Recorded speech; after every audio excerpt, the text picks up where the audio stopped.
என்னோட 20 சப்ஸ்கிரைபர்ஸ்க்கு மனமார்ந்த நன்றி. இம்பாக்ட்ஸ் ஆஃப் பிஎல்ஐ போன ஷார்ட்ஸில் வந்துட்டு பிஎல்ஐ பற்றி பார்த்துருப்போம். இப்போ வந்து இதோட பாசிட்டிவ் நெகட்டிவ் பார்க்க போகிறோம்.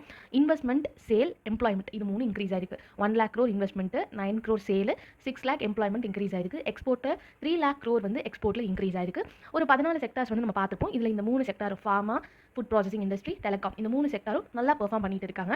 அடுத்து வந்து ஃபாரின் டைரக்ட் இன்வெஸ்ட்மெண்ட் இன்க்ரீஸ் ஆயிருக்கு. 254% வந்துட்டு லார்ஜ் ஸ்கேல் எலக்ட்ரானிக் மேனுஃபேக்சரிங்கில் வந்துட்டு ஃபாரின் டைரக்ட் இன்வெஸ்ட்மெண்ட் இன்க்ரீஸ் ஆயிருக்கு. இப்போ தாய்வான் வந்து நம்ம நாட்டில் வந்துட்டு எலக்ட்ரானிக்ஸ் வகையான மேனுஃபேக்சரிங்கை தொடங்குறாங்கன்னா நீங்கள் வந்துட்டு இங்கே வந்து தொடங்குங்க, நாங்கள் உங்களுக்கு சப்சிடி கொடுக்குறோம், அதுக்கு பதிலாக நீங்கள் வந்து உங்களோட இன்ஃபர்மேஷனை எங்களுக்கு சொல்லணும், உங்களோட டெக்னாலஜி எங்கள் கூட ஷேர் பண்ணிக்கணும் அப்படின்னு சொல்லிட்டு இந்தியா சொல்கிறாங்க. நிறைய கண்ட்ரிஸ் அதுக்கு இப்போ அக்செப்ட் பண்ணிக்கிறாங்க.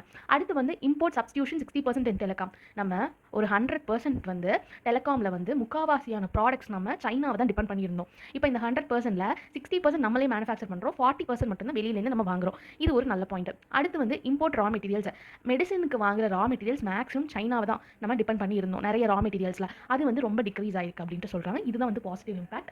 நெகட்டிவ் இம்பாக்ட் வந்து low performance steel and textile.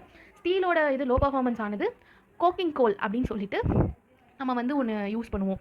அது எதுக்குன்னா ஸ்டீலை வந்துட்டு எப்படி சொல்கிறது, உங்களுக்கு ஸ்டீலை வந்து இப்போ வந்துட்டு அயன் இருக்கா, இந்த கோக்கிங் கோல் இது பண்ணால் தான் வந்து ஸ்டீலாக கன்வெர்ட் ஆகும். அப்போ இதோட ப்ரைஸ், கோலோட ப்ரைஸ் இன்க்ரீஸ் ஆகும்போது ஸ்டீலோட ப்ரைஸும் இன்க்ரீஸ் ஆகும்னா, ஆனால் நம்ம காம்படிட்டர் சைனா வந்துட்டு ஸ்டீலோட ப்ரைஸ் வந்து கம்மியாக தான் இருக்குது. ஏன்னா அவங்களுக்கு கோக்கிங் கோல் உண்டு. ஸோ இந்த இடத்துல நம்மளால் பெர்ஃபார்ம் பண்ண முடியல. டெக்ஸ்டைல் வந்து நம்ம காட்டன் தான் வந்து நம்ம கிட்ட இருக்குது. பட் உலகம் எதிர்பார்க்குறது ஆர்டிஃபிஷியல் ஃபைபர்ஸ்.